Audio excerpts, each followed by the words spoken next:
अवश्य यही मायावी वन है।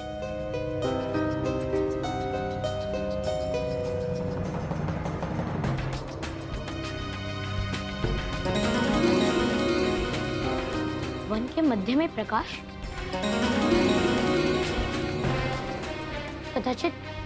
कदाचित वही वहां पौधा होना चाहिए।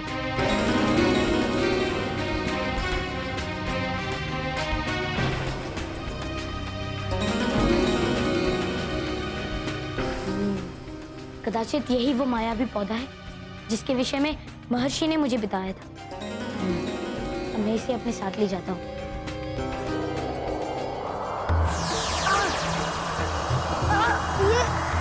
ये विषैली वायु आ रहा।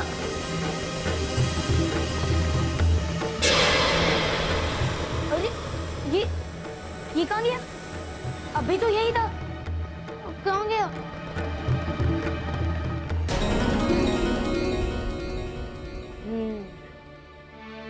वो रहा, ये रहा। कैसे?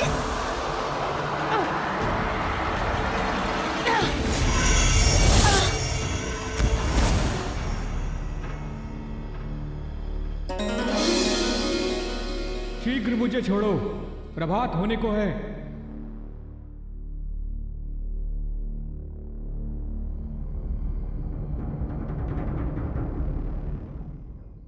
मुझे छोड़ दो।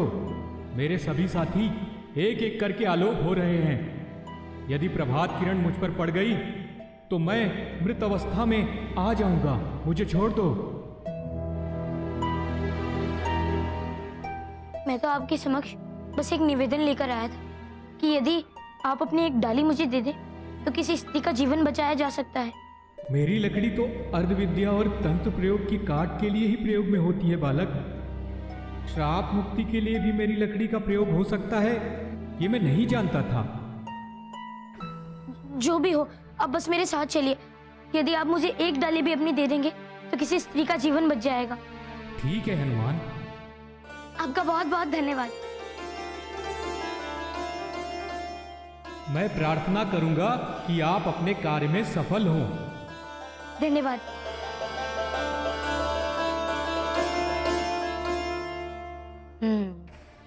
मुझे मायावी पौधा तो मिल गया, किंतु अभी मुझे पृथ्वी के गर्भ से वो शीत धातु लेनी होगी। किंतु यदि मैं पृथ्वी से रिक्त स्थान बनाकर जाऊंगा तो मुझे बहुत समय लग जाएगा। ऐसा कौन सा मार्ग है जो पृथ्वी की पिघली हुई अवस्था तक जा सके?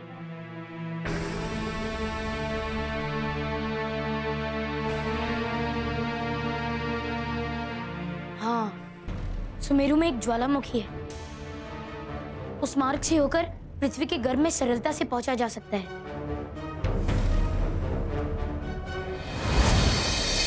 महानंद, तुमने सन्मार्ग पर आने में देरी नहीं की। मार्ग से भटका हुआ कोई भी व्यक्ति जब सही मार्ग पर आता है तो उसके लिए वो नवीन प्रारंभ होता है। हाँ भैया, मेरी तो बस अब यही कामना है कि मैं इसी प्रकार सन्मार्ग में लगा रहूं। किंतु महानंद, तुम्हारे कथन और तुम्हारे मुख के भाव में समानता क्यों नहीं है? कहीं अब भी तुम कुछ छुपा रहे हो हमसे? नहीं भैया, अब मैं आपसे क्या छुपाऊंगा। मैं तो बस इसलिए चिंतित हूं कि हनुमान कब लौटेंगे। कहीं उनके लौटने में देर हो गई तो, और समय निकल गया तो? ठहरो महानंद, मैं ध्यान करके ये ज्ञात करता हूं कि हनुमान की यात्रा कहां तक पहुंची।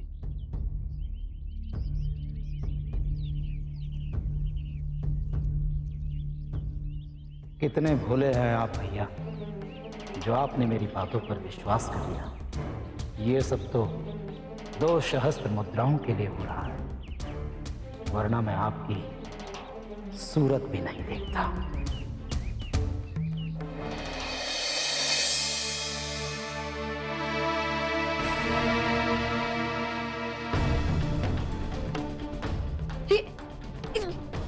प्रभु, यदि ये लकड़ी इसी प्रकार जलती रही तो मेरा तो सारा प्रयोजन ही समाप्त हो जाएगा। और मैं इसे यहाँ क्यों ले आया? मुझे तो इसे बाहर किसी सुरक्षित स्थान पर छोड़ देना चाहिए था, किंतु मैं हड़बड़ी में इसे अपने साथ ले आया। मैं ये कैसे भूल गया कि हड़बड़ी में हर कार्य बिगड़ता है।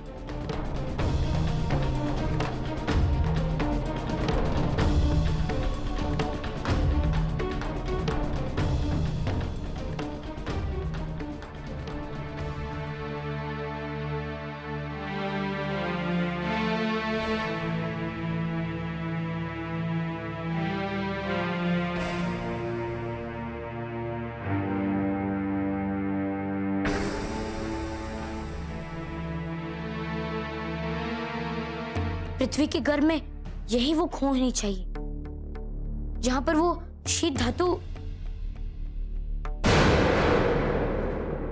वो रही खो।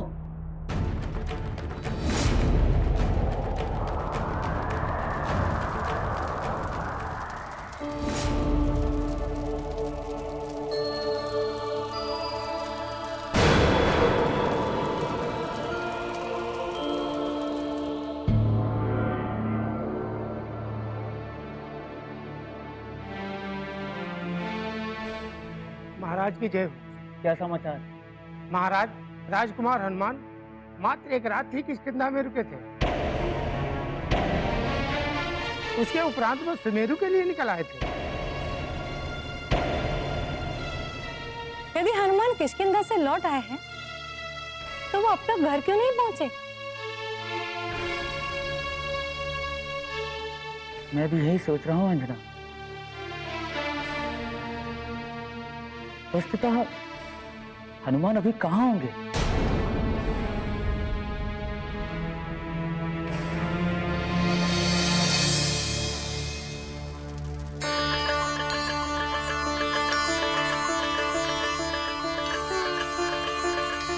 अंततः महर्षि द्वारा बताई गई शीत धातु मुझे प्राप्त हो गई।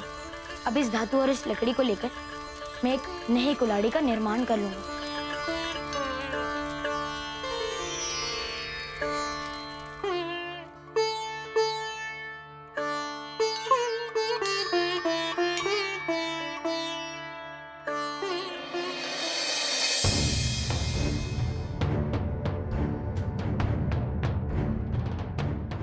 अरे वो लकड़ी कहाँ गई? अरे ये कुल्हाड़ी कहाँ गई? मैंने तो यहीं छुपाई थी। ऐसा कैसे हो सकता है?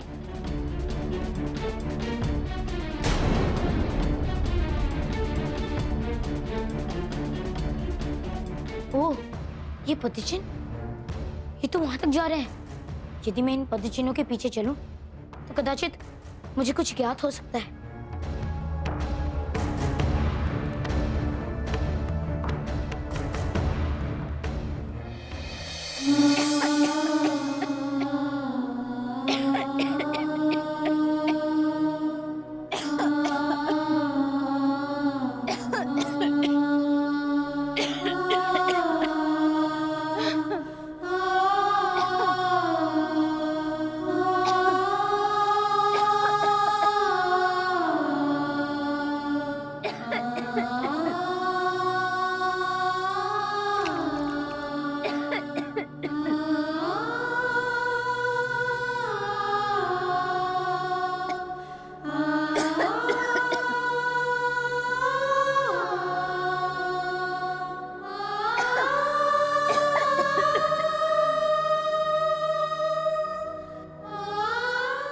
पता नहीं भगवान कब हमारी दरिद्रता दूर करेगा। एक तो इस स्थान पर कुछ जन्म नहीं लेता है, ऊपर से इस ज्वालामुखी के कारण लोग यहाँ रहते नहीं हैं।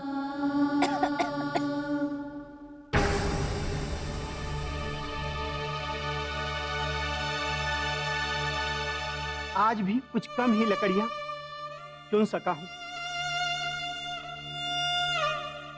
उसमें से एक लकड़ी ही बिक्री हो पाई है, जिससे आज के भोजन की व्यवस्था हुई है। पता नहीं प्रभु कब हमारी सुध लेंगे।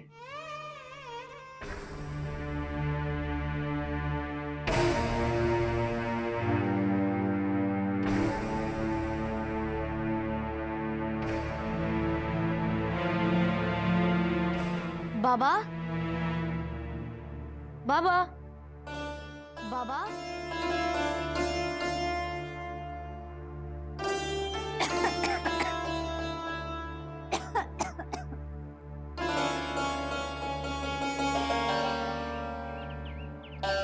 बोलो पुत्र। बाबा, क्या आपने ज्वालामुखी के पास से चट्टान के नीचे दबी हुई कोई लकड़ी उठाई थी? हाँ, उठाई तो थी। लकड़हारा हूं ना, इसलिए लकड़ियां चुनकर अपना और अपनी पत्नी का भरण पोषण करते हैं। किंतु बाबा, वो लकड़ी मेरी थी और मुझे किसी विशेष कार्य की पूर्ति हेतु चाहिए थी। क्षमा करना पुत्र, वो लकड़ी तो मैंने एक सैनिक को बिक्री कर दी और उसने मुझे एक चांदी की मुद्रा दी, जिससे मैंने अपनी पत्नी के लिए औषधि की और भोजन की व्यवस्था की। अब तो मेरे समक्ष कुछ शेष नहीं है जिससे मैं तुम्हारी उस लकड़ी का मूल्य दे सकूं। नहीं बाबा, मुझे मेरी लकड़ी का मूल्य नहीं, मेरी लकड़ी ही चाहिए। किंतु आपकी पत्नी को क्या हुआ? क्या आपको उनके लिए औषधि की आवश्यकता है? हाँ पुत्र, उन्हें एक जघन्य रोग है जिसकी औषधि के लिए हर दिवस 10 ताम्र मुद्राओं की आवश्यकता होती। आज जब चांदी की मुद्रा मिली तो उससे मैंने अपनी पत्नी के लिए 1 सप्ताह की औषधि और कुछ भोजन की व्यवस्था करके आया।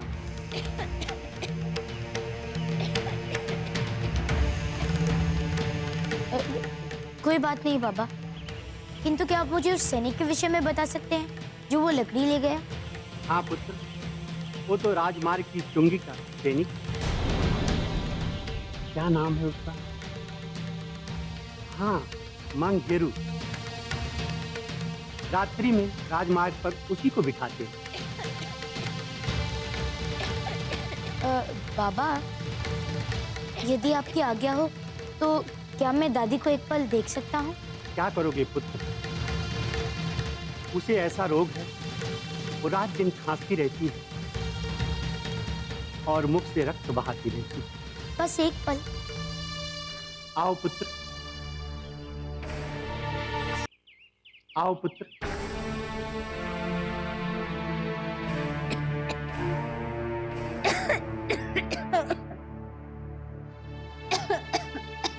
देख लो पुत्र,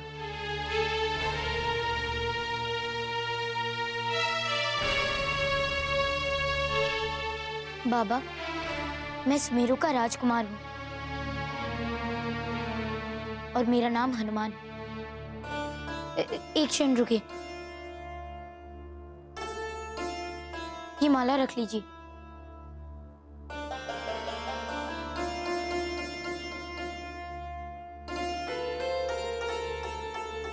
और मेरे साथ सुमेरु आ जाइए।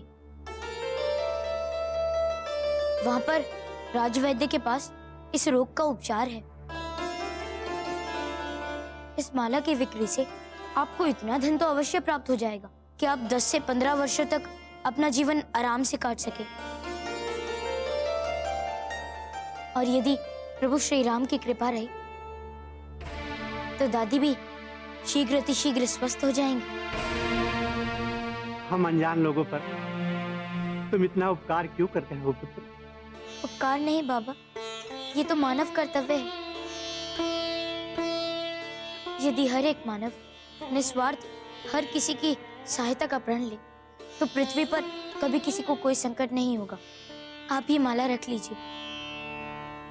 ये तो मात्र मेरे लिए एक माला है, किंतु इसकी बिक्री से आपको कुछ वर्षों तक का साधन प्राप्त हो सकता है। तुम धन्य हो पुत्र, और धन्य है ओ मां जिसने तुम्हें जन्म दिया, और वह स्थान धन्य है जहां पर तुम जैसे विचारों वाले लोग रहते हैं। मैं अवश्य आऊंगा पुत्र, मैं अवश्य आऊंगा। आपने मेरी सहायता की है, मैं चाहता हूं कि मैं भी आपकी सहायता करूं। पश्चिम दिशा में मंगेरू तुम्हें राजमार्ग पर प्रथम चुंगी पर मिलेगा, उसी के पास है वो लकड़ी। धन्यवाद बाबा, अब मुझे आज्ञा दीजिए। प्रणाम दादी, अपना ध्यान रखिए।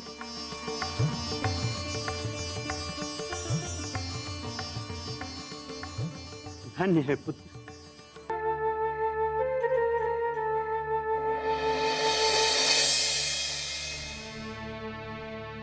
क्या हुआ गुरुदेव? कुछ समाधान मिला? हनुमान गए, तुम चिंता मत करो, तुम्हारे इस दुख का निवारण करके ही लौटेंगे। मैं तो तुम्हें ये स्मरण कराने आया हूँ कि उस समय कोई मूर्खता मत कर बैठना। मूर्खता अर्थात गुरुदेव? मूर्खता अर्थात अपना मुख मत खोलना, क्योंकि मैंने दोनों को भिन्न कथा सुना रखी है। यदि तुम्हारी और मेरी कथा भिन्न हुई तो मेरा भाई ये उपाय करने से मना कर देगा। इसलिए मैं तुम्हें ये बताने आया हूँ कि यदि तुम्हें संचिता चाहिए तो अश्रु बहाने के सिवाय तुमने यदि कुछ और किया तो वो तुम्हारे हित में नहीं होगा। मैं शांत रहूंगा गुरुदेव, मैं शांत रहूंगा। मुझे तो सिर्फ संचिता चाहिए। किंतु क्या? किंतु गुरुदेव, यदि संचिता ने हनुमान के समक्ष हमारा भेद खोल दिया तो? इसीलिए तो मैं तुम्हें कह रहा हूं कि उसे अपना नाम स्मरण कराते रहो। उससे वो मेरे ही नाम का जप करेगी। हाँ मूर्ख, मैं चलता हूँ, भैया कुटी में है, ध्यान कर रहे थे इसलिए दृष्टि बचाकर यहाँ चला है तुम्हें ये याद दिलाने के लिए। अच्छा सुन, हनुमान के लौट कर आने तक तुम उस दूसरे वृक्ष को भी काट डालो ताकि कोई दूसरी संकट ना तैयार हो, ठीक है? जी गुरुदेव, मैं भी काट देता हूँ। हाँ ध्यान रख, जाता हूँ। अवश्य गुरुदेव।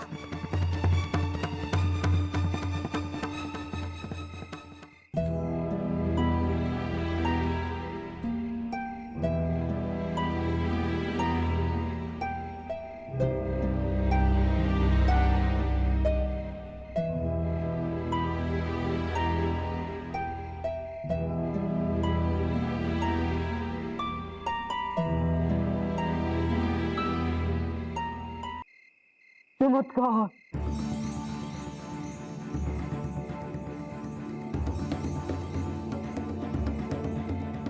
मैं तो इसे धवल लकड़ी समझकर उस बूढ़े से ले आया था। ये तो प्रकाश देने वाली लकड़ी है। वाह वाह मंगेरू वाह, ये लकड़ी तो तेरे भाग्य को बदल देगी। अब चुंगी पर प्रहरी का कार्य बंद। इस प्रकाशित लकड़ी से रात्रि में यात्रियों को वन मार्ग से उस पार पहुंचाकर अधिक धन कमाऊंगा। राजमार्ग की चुंगी लोग इसी कारण देते हैं तो रात्रि में वन मार्ग से नहीं जा सकते। किंतु मैं यदि हर रात्रि 2 लोगों को वन मार्ग से पार पहुंचा दूं तो 2 चांदी की मुद्राएं हर रात्रि और माह भर की 60 मुद्राएं और वर्ष भर के 720 मुद्राएं अर्थात 72 स्वर्ण मुद्राएं। 72 स्वर्ण मुद्रा है। इस प्रकार तो मैं 5 वर्ष में ही धनाढ्य हो जाऊंगा।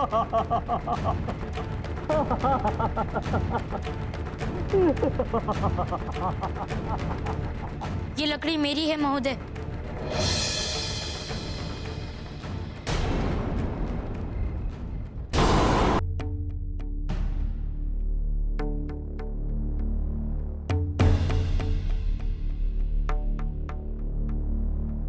नहीं, ये मेरी लकड़ी है। देखिए, ये लकड़ी मैंने बहुत ही कठिनाइयों से प्राप्त की है और इसका मार्ग को प्रकाशित करने से भी वृथ उपयोग होना है। प्रयोग तो मैं कर ही रहा हूं, लेकिन तुम ये कैसे प्रमाणित करोगे कि ये लकड़ी तुम्हारी है? ये भी तो संभव है कि तुम इस लकड़ी के प्रकाश से प्रभावित होकर असत्य भाष कर इसे मुझसे ले जाना चाहते हो। प्रथम तो मैं असत्य भाष नहीं करता। द्वितीय प्रमाण, हाँ तो देख लीजिए, इसके सिरे पर ये लकड़ी थोड़ी सी जली हुई है। जब मैं ज्वालामुखी में इसको लेकर उतर रहा था तो ये एक सिरे से जलने लगी। ज्वालामुखी? और लकड़ी लेकर एक बालक लकड़ी जलने लगी। विदूषक है रे तू, बहुत ही उत्तम विदूषक। ये बता, जब तू ज्वालामुखी में गिर गया तो बाहर कैसे आया? आप मेरे कथन पर विश्वास नहीं कर रहे हैं? नहीं।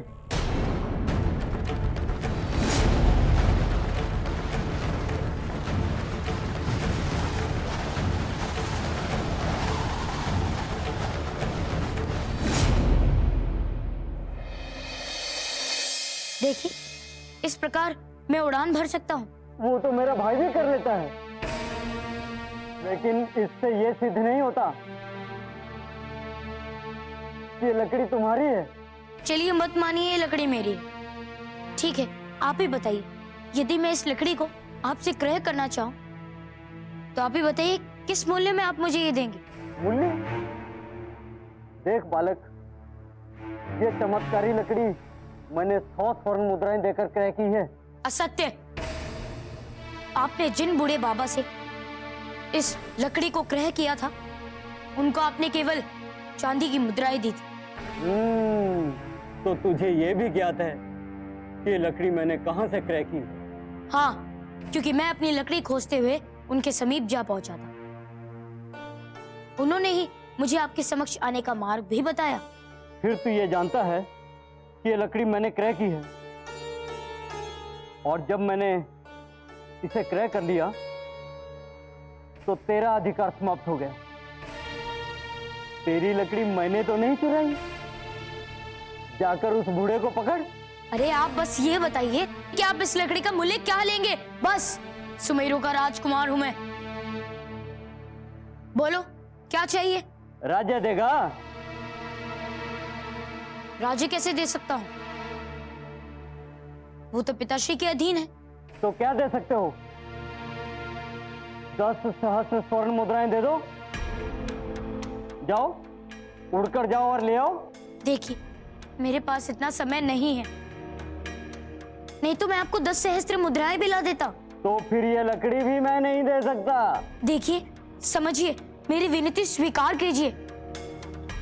किसी के जीवन और मरण का प्रश्न इस लकड़ी से जुड़ा है। मेरे भी जीवन का स्वप्न इस लकड़ी से जुड़ा है सुमेरु के राजकुमार। मैं भी इस लकड़ी के माध्यम से धनाढ्य होना चाहता हूँ। चलो, अपने सुमेरु के 1 ग्राम की भूमि दे दीजिए।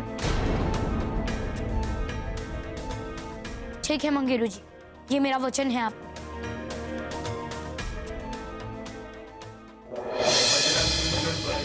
जय बजरंग बली, जय बजरंग बली, जय बजरंग बली, जय बजरंग बली, जय बजरंग बली, जय बजरंग बली, जय बजरंग बली। मेरा ये कंगन आप सुमेरु की सीमा पर खड़े प्रहरी को दिखा दीजिएगा, और प्रभात से लेकर संध्या तक आप जितनी भी भूमि अपने पगों से अधिकृत करेंगे, उतनी भूमि आपकी। किंतु जिस स्थान पर से आप भोर में चलना आरंभ करेंगे, संध्या काल में आपको उसी स्थान पर आकर यह कंगन उस प्रहरी के हाथों में रखना होगा। कहिए, स्वीकार है? हाँ, मुझे स्वीकार है। ये लीजिए।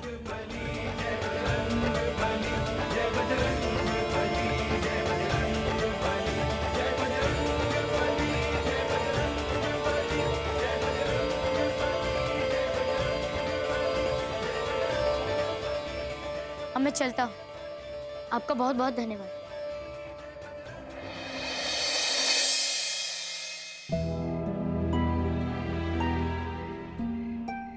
ये महानंद कहाँ चला गया? इतनी रात्रि को कहाँ जा सकता है? भैया, आप तो ध्यान में थे ना भैया? हाँ, किंतु महानंद, इतनी रात्रि को तुम कहाँ गए थे? वो भैया, वो वरुण है ना, वो अपनी प्रेयसी के वृक्ष के नीचे बैठा अश्रु बहा रहा था, तो मैंने सोचा कुछ सांत्वना दे दूं और कुछ भोजन खिला दूं उसे। सो वही करने गया था, और साथ में ये भी सूचना दे आया हूं कि आप और हनुमान उसकी सहायता के लिए प्रयास कर रहे हैं। महानंद, ये तो तुमने बहुत अच्छा कार्य किया। हमें साथ ले चलते तो हम भी उसे थोड़ी सांत्वना दे देते। नहीं भैया, मैंने सोचा कि आप ध्यान में बैठे हैं, इसलिए ध्यान भंग करना उचित नहीं समझा भैया। महानंद, वो स्थान यहाँ से बहुत दूर है क्या? नहीं भैया, एकदम समीप ही है। चलो फिर हम भी चलते हैं, हम भी उसे थोड़ी सांत्वना देकर आते हैं कि इस प्रकार वन में ना बैठे, अपने घर जाए। हनुमान के लौट कर ना आने तक उसके इस प्रकार प्रलाप करने से भी कोई लाभ नहीं होगा।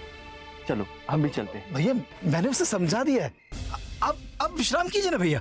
आइए आइए विश्राम कीजिए। किंतु महानंद, तुम तो कह रहे थे कि वो वन में बैठा हुआ है। हाँ भैया, मैंने उसको सब सांत्वना दे दी है। आप विश्राम कीजिए। आइए आइए, आप विश्राम कीजिए। ठीक है, जैसा तुम।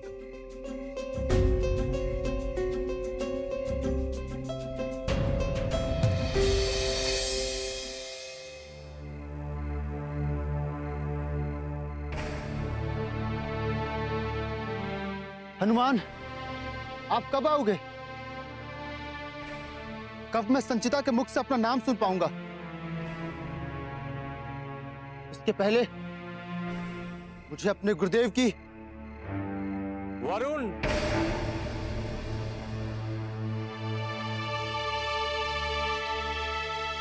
आप यहां कैसे? मैं संचिता से मिलने आया था, किंतु ना ही कहीं अरुण का पता है और ना ही संचिता का। ग्रामवासियों से पूछने पर किसी ने बताया कि वो दोनों 2 दिन से कहीं गए हैं और वहीं से पता चला कि तुम अरुण के भाई हो। हाँ, अरुण मेरे भ्राता हैं और उनके कहने पर ही मैं स्वयंवर में गया था। हाँ हाँ, वो तो ठीक है, किंतु मेरा प्रश्न है कि वो दोनों हैं कहाँ और तुम इस समय इस वन में क्या कर रहे हो? मैं वो विवाह के पश्चात दोनों गंगोत्री यात्रा को चले गए थे और मैं इस समय कल के लिए लकड़ियां चुन रहा हूँ। तब तो तुम्हें ज्ञात होगा कि दोनों वापस कब तक लौटेंगे? जी,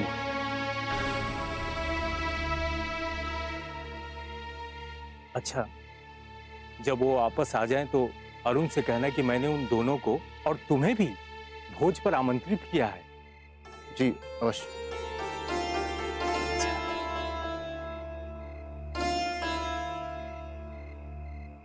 अच्छा वरुण, वैसे भी रात को पेड़ काटना शुभ नहीं माना जाता और मैं इस वन के रास्ते से ही अपने ग्राम लौटूंगा। तुमसे एक विनती है कि अपनी कुल्हाड़ी मुझे दे दो ताकि मैं वन्य प्राणियों से अपनी रक्षा कर सकूं। किंतु वरुण, तुम्हें तो कल के लिए लकड़ियां चाहिए ना, भोर में काट लेना। ठीक है, किंतु देखो, तुम्हारा ग्राम तो समीप ही है और पूरी तरह से सुरक्षित है, परंतु मेरा मार्ग तो वन्य प्राणियों से घिरा हुआ है। अच्छा ठीक है, ये लीजिए।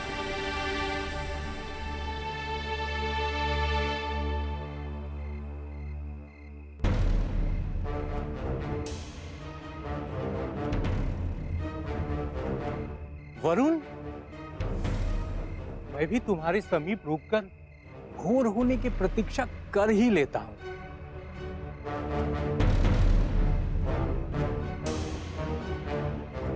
बैठो, बैठते हैं।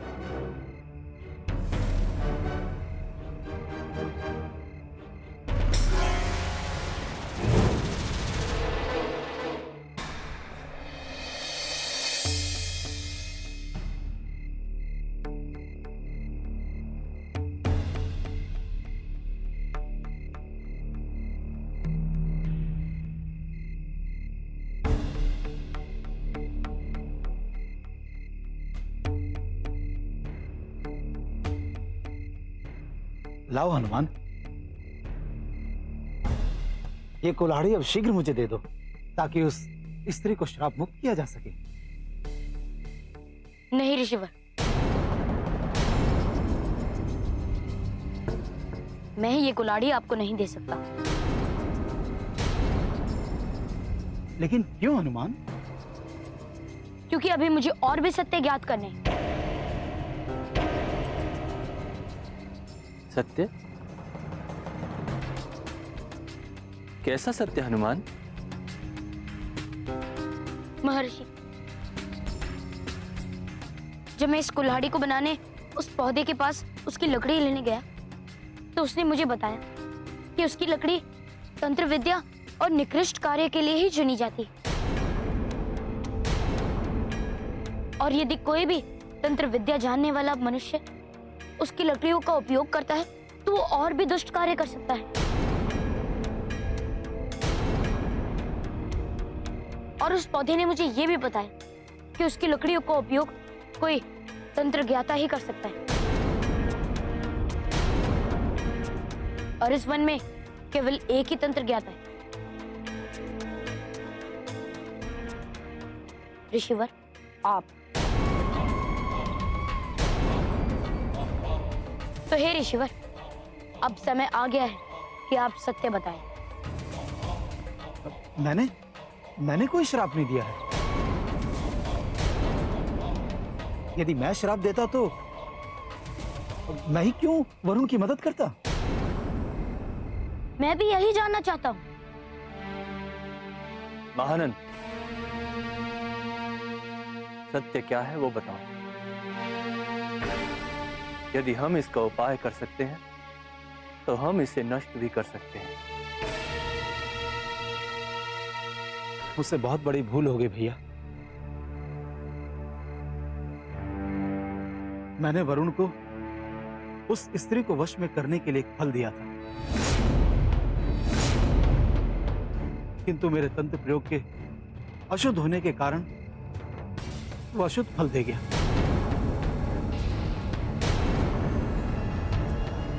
मैं सचमुच वरुण की सहायता करना चाहता हूं भैया, क्योंकि ये मेरे ही प्रमाद का परिणाम है।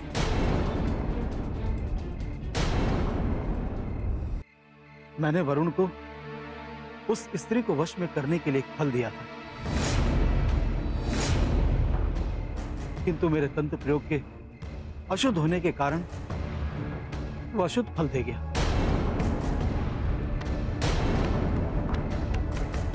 मैं सचमुच वरुण की सहायता करना चाहता हूं भैया, क्योंकि ये मेरे ही प्रमाद का परिणाम है। अब देर ना करे भैया, शीघ्र ही उस स्त्री को चलकर उस तंत्र जाल से मुक्त करें। महानंद,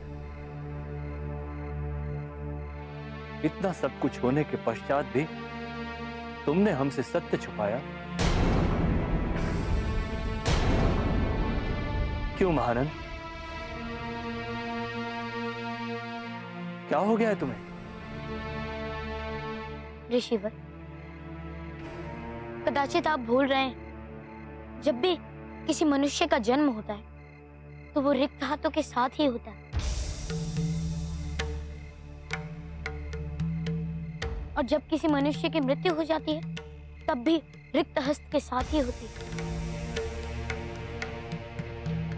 ऋषिवर, ये सब धन यहीं छूट जाएगा।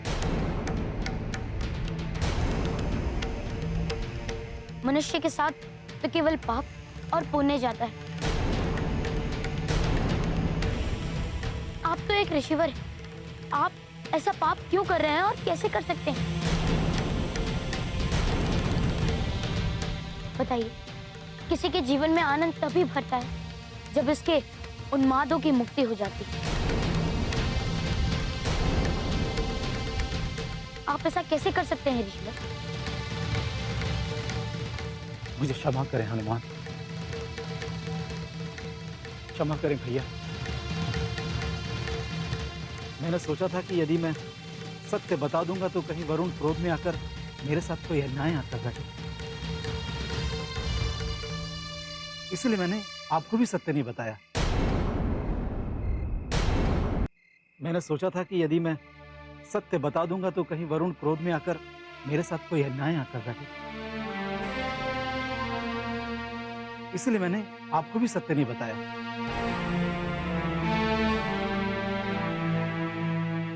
भैया, मैं अपने हर बुरे कार्य के लिए क्षमा प्रार्थी हूं। मेरी हर भूल को क्षमा करें और शीघ्र ही चलकर उस स्त्री को जीवन को बचाएं। हनुमान, लाओ ये कुल्हाड़ी मुझे दे दो।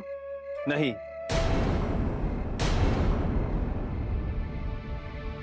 इस कुल्हाड़ी को हनुमान ने तैयार किया है। इसका उपयोग भी हनुमान ही करेंगे।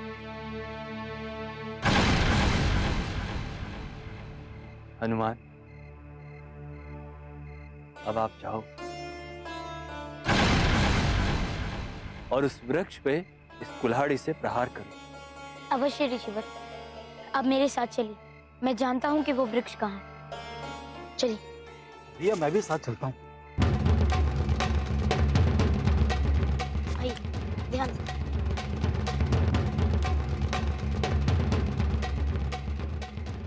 संचिता, संचिता मेरी ओर देखो, देखो संचिता। वरुण, मेरे स्वामी, मुझे मुक्त कीजिए। वरुण। संचिता, ये तुम्हें क्या हो गया? मैं हूं तुम्हारा पति। अरे मेरी ओर देखो तो सही।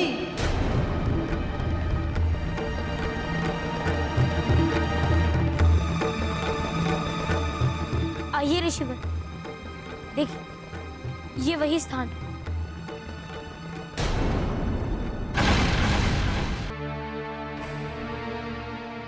जयपाल जी, आप यहाँ?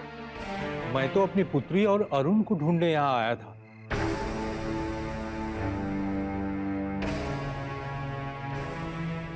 पर पता चला कि दोनों गंगोत्री की यात्रा पर गए हैं। अब रात को घर लौटना जंगल के रास्ते विषम था, इसलिए यहीं रुककर भोर की प्रतीक्षा करने लगा। परंतु आप यहाँ? जयपाल जी, वरुण जी ने आपको बताया नहीं? उनकी पत्नी वृक्ष में परिवर्तित हो गई है।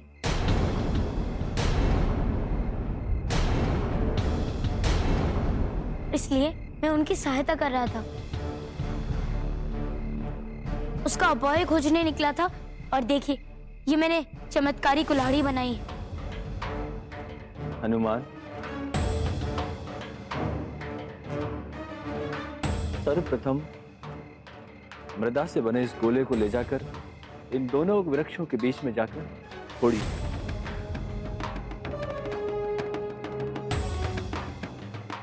लाइए, कुल्हाड़ी मुझे दीजिए। आप लोग यहां आ जाए।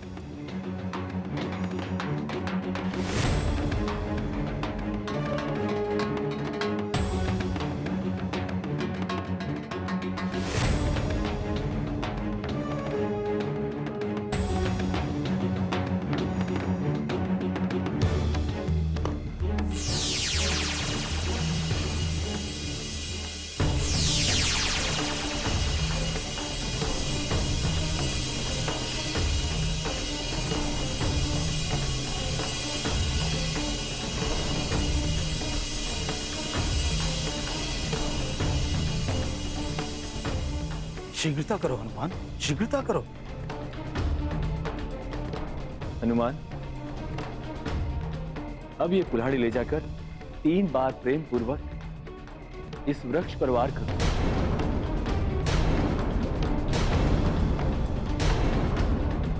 जी ऋषिवर, दीजिए।